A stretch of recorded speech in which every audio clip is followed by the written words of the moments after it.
Donc nous accueillons aujourd'hui John Paul Salter à ma gauche. John Paul est chargé de cours en politique publique au département d'économie politique de King's College. Et avant d'embrasser la carrière académique, il a travaillé dans les banques. Et aujourd'hui, dans ses activités de recherche, il travaille sur les relations entre le Royaume-Uni et l'Union européenne, et notamment sur les aspects réglementaires, sur lesquels on aura l'occasion de revenir tout à l'heure.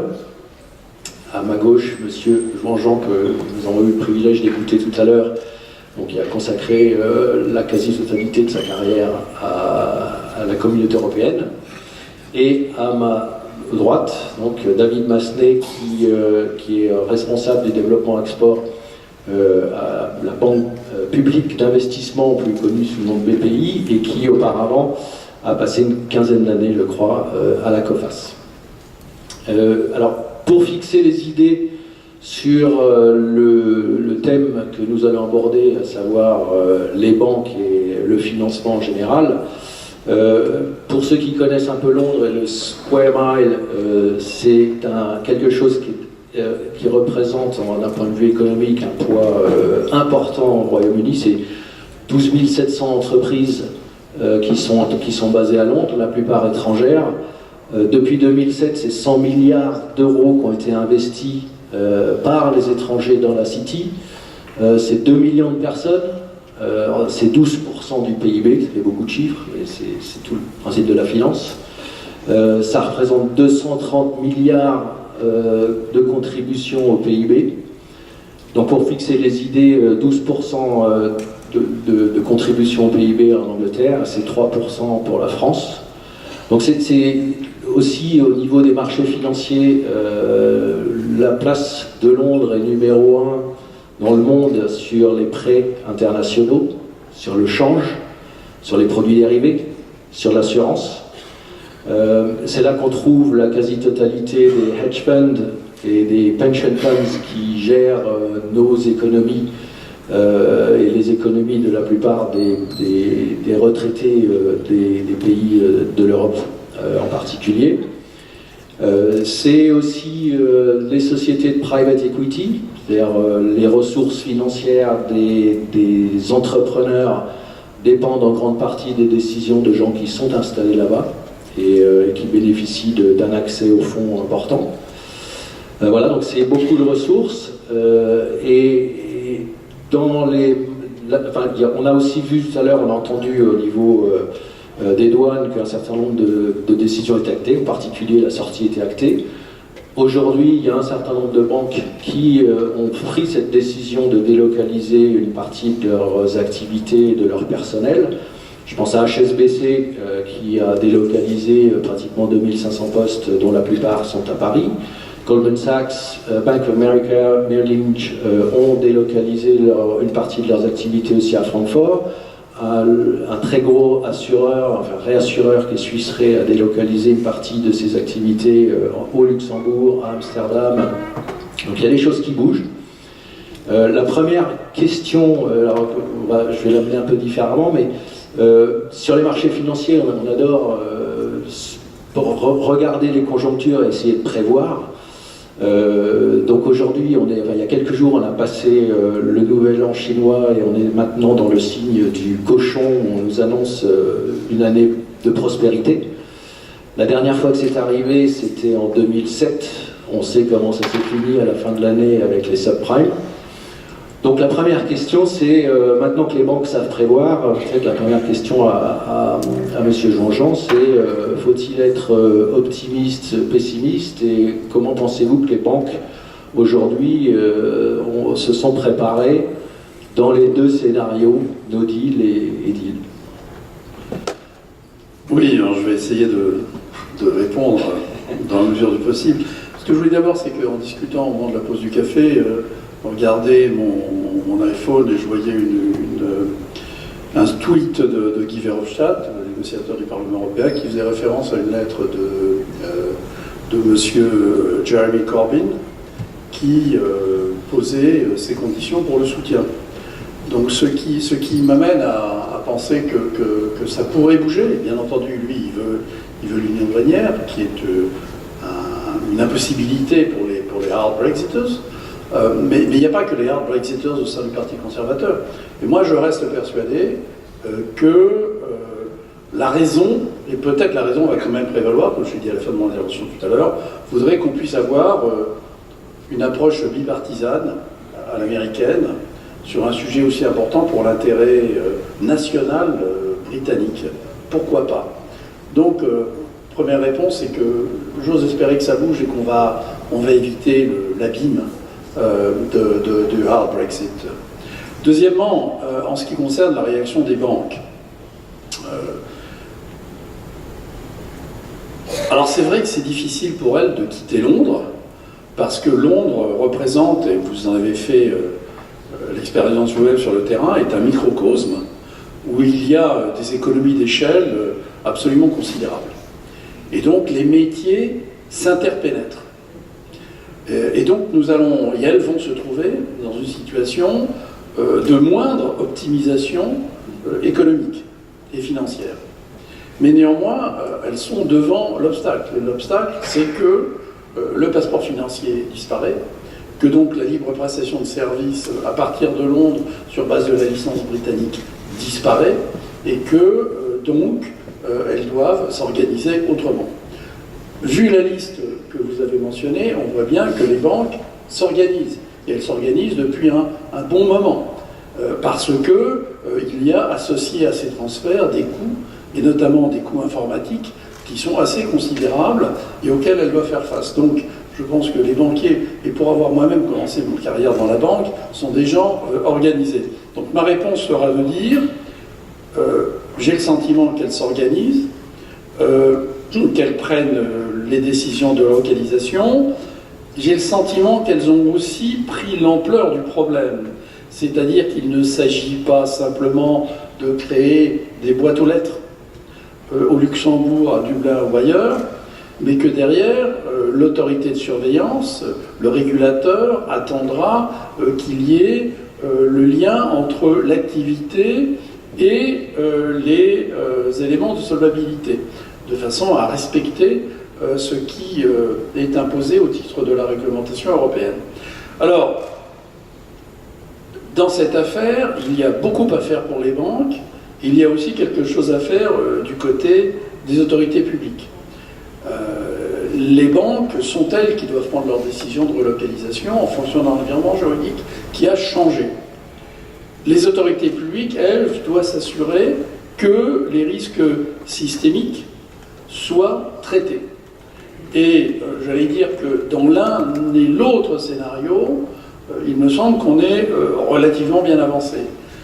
Au mois de décembre, la Commission européenne a mis sur la table du Conseil et du Parlement européen un certain nombre d'actes qui permettent de gérer une transition dans un contexte de hard Brexit, que ce soit pour des durées généralement d'1 an, sauf dans un cas où on est à 2 ans, qu'il s'agisse de la compensation des contrats de produits dérivés, qu'il s'agisse des services de dépositaires centraux pour les opérateurs passant actuellement par des opérateurs au Royaume-Uni, et qu'il s'agisse, troisièmement, de certains contrats dérivés de gré à gré pour lesquels un contrat, je cite le titre de la proposition, est transféré d'une entreprise établie au Royaume-Uni à une contrepartie établie dans l'Union européenne à 27. Donc il y a des mesures prises. Ce matin, comme ça a été dit, le gouvernement français de son côté un projet d'ordonnance a été présenté au président de la République concernant le secteur des services financiers. Dernier point que je voulais mentionner, c'est aussi que les autorités publiques doivent évidemment fournir aux banques les perspectives dans lesquelles elles doivent s'inscrire pour envisager plus exactement la gestion de leur présence sur le marché unique après la sortie du Royaume-Uni. Et là, la déclaration politique qui a été agréée le 25 novembre dernier par le Conseil européen a d'ailleurs une partie spécifique, c'est très intéressant, spécifique sur les services financiers. On a 3 bullet points sur les services financiers, c'est-à-dire autant que pour la partie services et investissements et presque autant que pour la partie marchandises. C'est dire l'importance du sujet. Et là-dedans, il est bien dit que tout en respectant l'autonomie réglementaire de chacune des parties, on ira aussi loin que possible et on mettra en place des accords d'équivalence. Alors le problème des accords d'équivalence, mais ça je pense que vous aurez l'occasion d'y revenir, c'est que évidemment ça offre une moindre sécurité juridique que le fait d'avoir le passeport financier, puisqu'elle dépend d'une reconnaissance par l'autorité qui accorde l'équivalence, c'est-à-dire pour ce qui concerne le Royaume-Uni, la relation avec le Royaume-Uni, c'est la Commission il faut s'assurer qu'à chaque moment, le système en place au Royaume-Uni est équivalent au système européen en termes de sécurité, en termes de gestion des risques systémiques.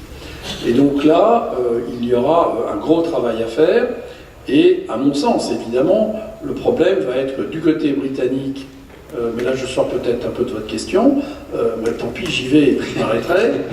Du côté des autorités britanniques, on va évidemment chercher à obtenir le plus possible en termes de, j'allais dire, quasiment de préaccord permanent sur l'équivalence, alors que du côté européen, on va dire, toi, t'es chez toi. D'ailleurs, vous, les Britanniques, vous nous avez dit que vous vouliez reprendre le contrôle de vos lois, de votre argent, et moi, je suis chez moi. Et donc, chacun chez soi, et le bon Dieu pour tous, c'est-à-dire en l'occurrence, l'équivalence pour tous. Merci beaucoup. John Paul, peut-être le point de vue britannique des conséquences possibles de la sortie avec ou sans deal sur le secteur financier et puis aussi sur l'économie dans son ensemble, parce que les gens qui sont dans le secteur financier à Londres consomment beaucoup de services eux-mêmes, font vivre la City, font vivre beaucoup de gens. Comment est-ce que la situation est perçue vue du Royaume-Uni pour l'instant? That's a very good question. I think this builds on some of the points that Hervé was making about the size and the richness of the ecosystem in here. So there are however many banks there are then associated law firms and consultancies and accountancy practices and posh restaurants and schools and so on and so on. And across that entire ecosystem there have been definite ripples of uncertainty and of fear. There was a good story 2 weeks ago or so about Dulwich College, which is a very kind of posh boys' boarding school over in London, which is setting up a branch, in inverted commas, in Frankfurt.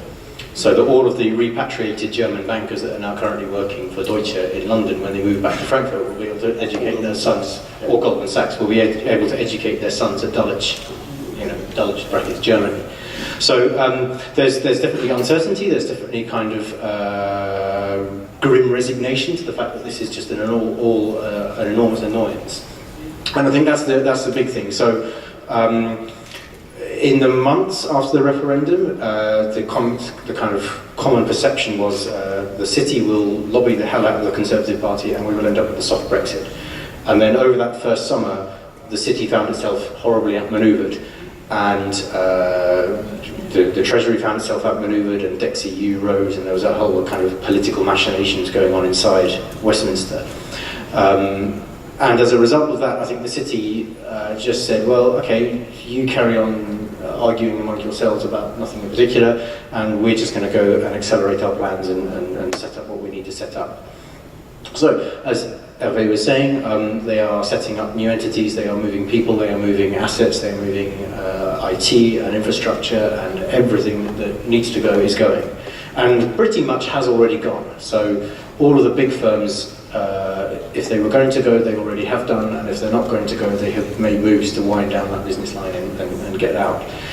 The really interesting thing comes though with a layer below that on the pecking order. So the big bulge bracket banks, the big houses, the big insurance firms, they've moved, or they've made big plans to move.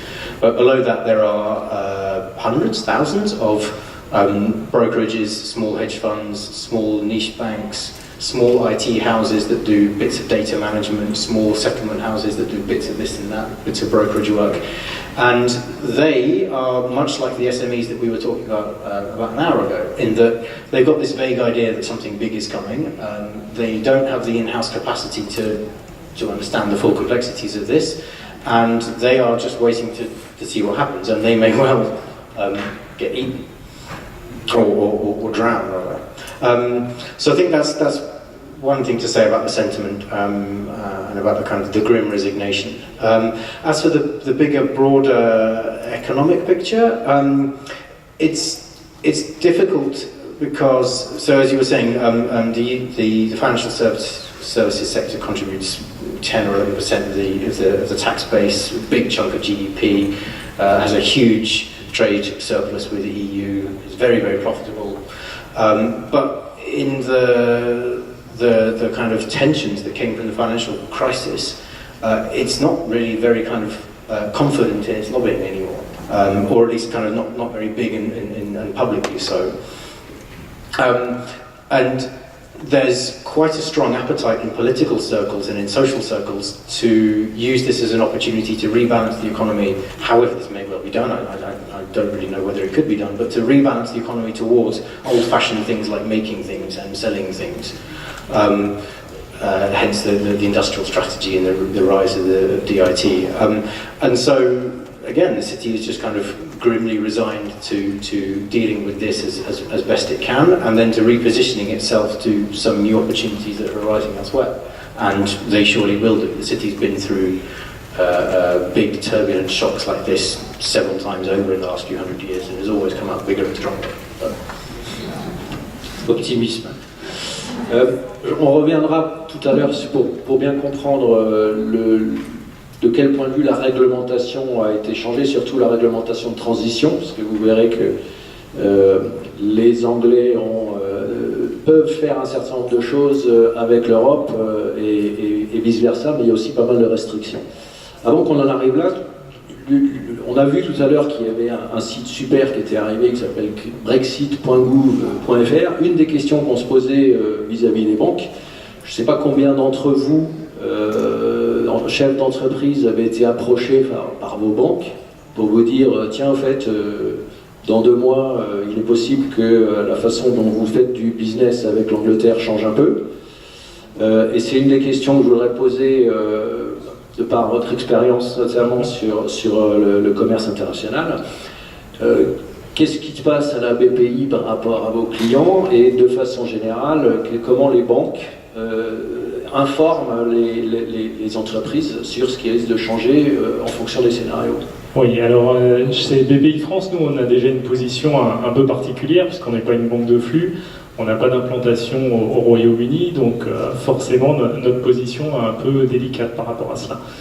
Par rapport aux banques d'une manière générale, c'est vrai qu'il y a peu d'interventions, hein, vous pouvez le voir, j'imagine il y a peu de chefs d'entreprise qui participent à des réunions organisées par des partenaires bancaires sur le Brexit en tant que tel, simplement parce qu'on part un peu du principe que c'est l'inconnu, on en discute en face à face avec nos clients, mais au-delà de cette approche, c'est vrai qu'il n'y a pas d'approche globale. Et d'ailleurs, je vous remercie de l'organiser au sein de l'ESCA.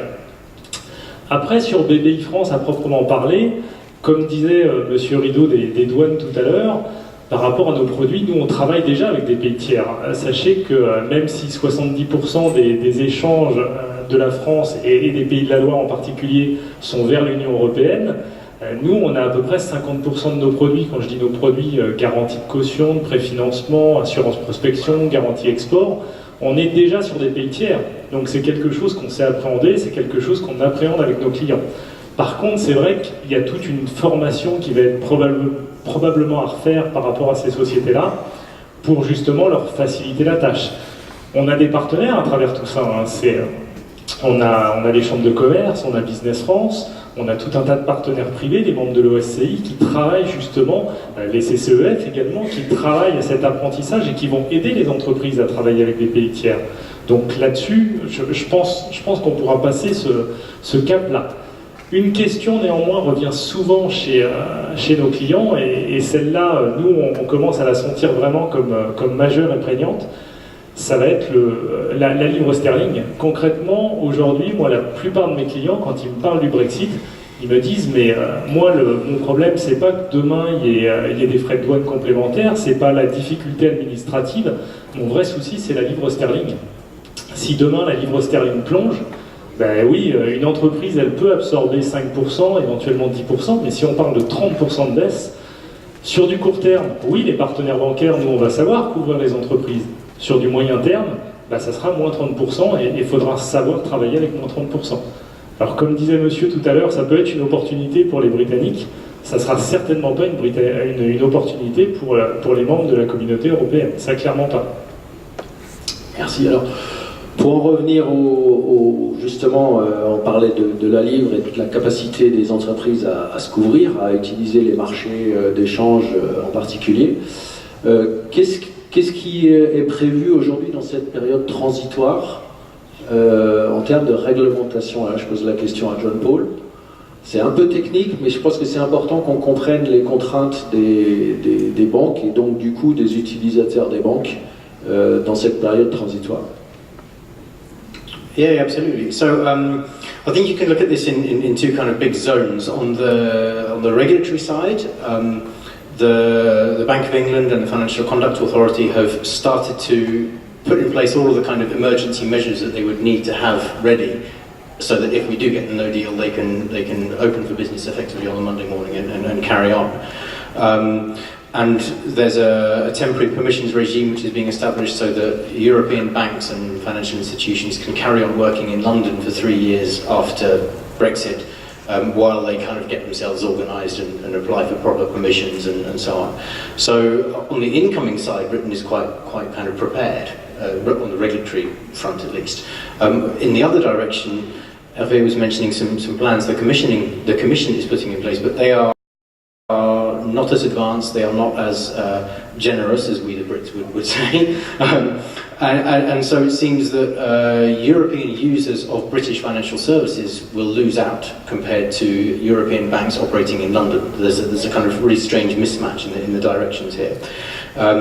So to your kind of, as we were saying in the coffee break, if you're a kind of French SME and you currently have a banking relationship with Barclays in London, Barclays will move that over to wherever their new European hub is, and depending on your size and your importance to them as a client, you might get an email saying, introducing your new relationship manager and telling you what's going on, but it really depends on the kind of back and forth flow on the regulatory side. On the firm side though, as I said, the firms have just kind of jumped the gun on this, and the big firms have established the European presence that they need to and are ready to get going. There's the sort of regulatory mismatch is the really sort of troubling and worrying thing though, because the European firms continuing to work in London to access global capital markets and global FX markets and so on, we don't know how long they're going to hang around for in London and for what purpose and you know in what sort of size. And going the other way, we think that the British firms will just look cold and hard and rationally at the volume of European business that they do to European clients and think, well, you know, China's big. Exactly. Merci. Alors, juste pour en revenir à la partie un peu éducative et pédagogique, combien d'entre vous ont été appelés par vos partenaires bancaires concernant le sujet du Brexit? Aucune main ne se lève. Ah, quelques mains se lèvent, 2 mains. Est-ce que certains d'entre vous, est-ce que si on organisait par exemple, on a un certain nombre de partenaires bancaires avec qui nous travaillons, de prévoir une session en disant en gros qu'est-ce qui va changer et quels sont les sujets sur lesquels vous devez être préparé? Est-ce que c'est quelque chose auquel vous adhéreriez? Il y a des gens qui s'intéresseraient dans l'audience de faire ce genre de choses. Pas particulièrement. La parole, donc il y a le microphone juste là. Alors, comme on a moins de panélistes, on va en profiter pour ouvrir un peu aux questions. S'il y en a.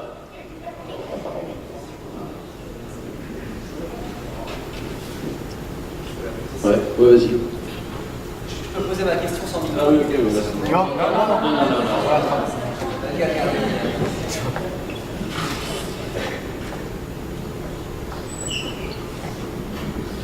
Non. Bonjour, Monsieur Slim, donc de l'ESCA. Je me posais une question toute bête. Est-ce que, en prévision du Brexit, imminent probablement, il y a déjà constaté un mouvement vers l'Europe de localisation d'activités bancaires qui partirait donc de Londres et qui irait dans peut-être des capitales, dans d'autres pays européens, peut-être Paris ou je sais pas, Nantes, Angers, etc.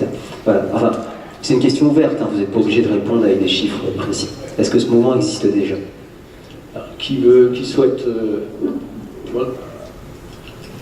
Yes, there is definitely a movement. I used to work at Credit Suisse, my wife still works there. I won't divulge where they have moved to, but very early on they looked around their European establishments and they identified a legal entity somewhere on the mainland that would be suitable to be bulked up. Very quickly changed some contracts and some terms of employment for some people and had them relocated to this place. Shortly after that started expanding the office space and pouring IT in, and it's there, it's ready to go. The really interesting thing when we start talking about relocation though is, again, this is something Hervé was pointing to, it's a two-way thing between the banks and the regulators in the countries that are going to be receiving these things. So Credit Suisse is a big bank, it's a fairly complex bank. It's not too bad in terms of its kind of regulatory track record, but there are other banks out there which are big and complex and kind of not quite so well behaved.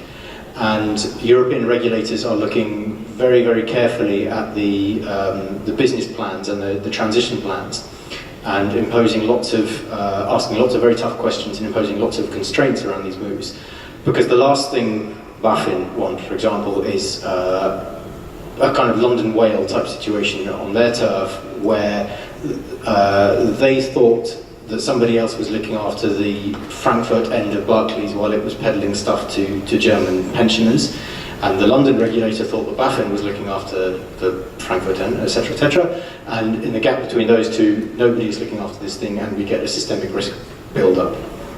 So as much as the banks were looking early on to move to cities that had kind of nice restaurants and good schools and nice airports and all this sort of stuff, which is the things that the banks care about when they're looking to move, they were also having to have very, very tough and detailed conversations with the lawyers and with the regulators in these cities and get that relationship right. And in Credit Suisse case, it was the regulatory relationship rather than the presence of fancy schools and restaurants which swung the decision.